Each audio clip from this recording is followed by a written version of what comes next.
Hello and welcome to your astrological vibrations for Saturday, May 27th, 2017 by Gaia Blooming.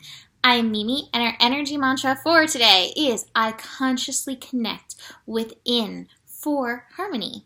And today we have, again, a pretty chill astro day. We have the moon shifting into Cancer. So the moon in Cancer brings up the emotions. The moon is at home in the sign of Cancer, so it can be a very emotional, nurturing time. And we have one aspect that is happening today. We have Mercury in conjunct Jupiter. So anytime we have an in conjunct is when I say the planets aren't quite seeing eye to eye. They're kind of looking at things and it's a little bit skewed. Now, we have actually a Jupiter yod going on as part of this inconjunct. Later, 12 a.m., like 12:04 a.m., we actually have Mercury in conjunct, or Mercury sextiling Neptune. And so Neptune at 14 degrees is one end of this yod that's pointing at that Jupiter energy, and then that Mercury thing pointing at Jupiter. This is this yod. And so this to me is like, they're like, we'll have one thing that we're going to be working on, and this is important. And this is where you need to bring in this Cancer energy, tune into any emotions that are coming through, and tune into what are the lessons that are coming through in and through this. Tuning in, nurturing these lessons, nurturing yourself, whatever comes through. So Jupiter is retrograde just, a little bit over a week more, about 2 weeks more actually. Numbers, 2 weeks more retrograde in the sign of Libra at this 13-degree level. Working, expanding within the inner process, turning within the process of our worth, the process of knowing our beauty. Let the beauty you love be what you do. There are hundreds of ways to kneel and kiss the ground. That is one of my favorite Rumi verses, and that's the thing, is really coming to honor yourself. Now, these yodel energies, that are feeding into this Mercury and this Neptune, this Mercury energy may be attuning you to those places, to those things in your mind where you're still holding on to those, those memes that bring you stress. That's what Dr. Bruce Lipton calls them. Those memes that are like, I can't do this. I'm not really good enough at this thing. Neptune is interesting in this placement. I feel like Neptune may be tuning us into some of the past stuff, past life stuff. I just was working with a client and this really fascinating past life energy came up in and through her chart. It's been something that's been coming up like a lot recently. But notice, to me, there's some major intuition going on through the connection, through consciously connecting, through this Gemini time, through listening to what Spirit's been saying. You may find one of those missing pieces. I wish I had the puzzle piece aspect, but I think Nikki, for the moon in Cancer, I think Nikki in GPS this week pulled the completion card with that puzzle piece. Interesting puzzle pieces have been getting set. So if you are finding yourself stressed, if you are finding that you are not focusing like the yod is pointing at that Jupiter, at that self-love process, if you're not letting yourself be Zorba the Buddha, this abundant being on earth, then it may be time to look, where am I still holding myself back with this worth? Where do I need to look so that I can be in my whole source, fiery, divine energy? This is what this energy is about. That Mercury is helping us consciously connect. The moon is helping us get into our intuition and move through it, feel through what we need to feel through in order to release this lesson. Neptune is attuning us to this lesson that we need to know. That yod, though, it's like, what's important? Are you showing up for yourself?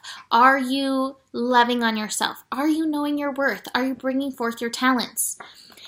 One of the things I want to mention is this Zorba the Buddha card is one of my favorite cards. And in this card, Osho says, you want to be like Zorba the Buddha. You want to have a fun, delightful, earthly experience. So is that where you're sabotaging yourself? Is that where you're holding yourself back? Is that where you're not showing yourself self-love?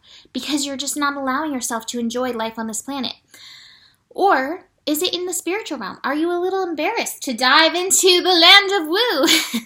Are you embarrassed this to be like, I'm an astrologer, or I like to play with cards, or I'm interested in these things? Are you holding yourself back there? And it's, it feels heavy to you. It doesn't feel good to you to hold yourself back. Now is the time to notice and see, how can you rise? How can you find that harmony within? This really is an inside game in and through this. Now, the other thing I want to mention, that Mercury, Neptune sextile that's happening at like 12 a.m., dreams. I have been having really interesting dreams come through. In fact, I'm going to tell you one, because this feeds into the last little bit. I had a dream last night about the Harry Potter snake, the really, really big one. I don't know the snake's name. I am not that much of a Harry Potter fan that I know everything's names, but it was a really, really big snake that was, I believe, a Horcrux. Anyways, was it the big snake or the little snake? I can't remember which one was the Horcrux. But anyways, the big snake was in my dream, and it was in this water area, but the snake was really friendly. And I woke up and I told one of my friends, I was like, I had a dream about the snake. But it was a good dream. It didn't feel like a bad dream. She's like, well, the snake itself wasn't bad. It was just, it's, these energies that kind of, they ruled the snake. And this goes really well with the shapeshifter card. This goes really well with this worth stuff that we're working on. So many of these things, this Mercury energy, beyond right doing, wrong doing, there's a field, I'll meet you there. We have these ideas of right and wrong. That snake was bad. Well, was the snake inherently bad, or was it, filled with Voldemort energy? He who should not be named energy. Being really silly. This is what Gemini does to me. But it's really interesting because the shapeshifter card that I have is kind of like this too. And people have been asking, by the way. It's Oracle of the Shapeshifter by Lucy Cavendish. And I pulled the Black Cat card. And think, how have black cats been misaligned? Because somebody had a bad experience once where a black cat crossed their path and then they fell flat on their face and they blamed the cat? Why are we always blaming these other things? And this is what the card is saying. It's a time to soften, acknowledge unfortunate words, harsh behaviors, and forgive yourself. Something may have happened that's hard. The landscape around you is barefoot. It's empty. It's sad, and you feel lonely, and somehow like the world is a void.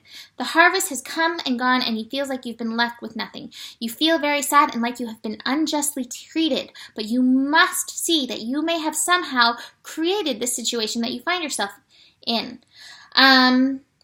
Blah, blah, blah, blah, blah. It's time to plant new seeds. There will be new growth. All will be well again. What I'm getting from this is you must take responsibility for your 2% in this. And this comes to the self-worth thing. This comes into this stress that you're feeling where you may not yet be showing up, even if it is this past life situation that comes up for you. What's your part in it? Don't forget that part. Like I said, like Nikki says, take your 2%, responsibility. 2%, 10%, 50%, 90%. Doesn't matter. You came here for the lessons. Doesn't matter what the percent is. But forgive yourself. This isn't about blame, but it's noticing where you may be misaligning things, whether it's you or something else. And because of that, you're missing out on the beauty. So that, to me, is the point of this work. Like I said, there's not very much going on, but wow, it is a thing to work with. This connection is happening at 13 degrees, which is that 4, which is that evolution revolution. And that connection between Mercury and Neptune later is 14 degrees, which is a 5, which is that revelation that will come. So, if you are one of the people moving through this energy, doing this work, show up for it, take responsibility for your part in it, and then see how you can work with it, how you can find the magic, like the magic in a black cat. I don't have a black cat, but I've got a really cute brown fuzzy one right here.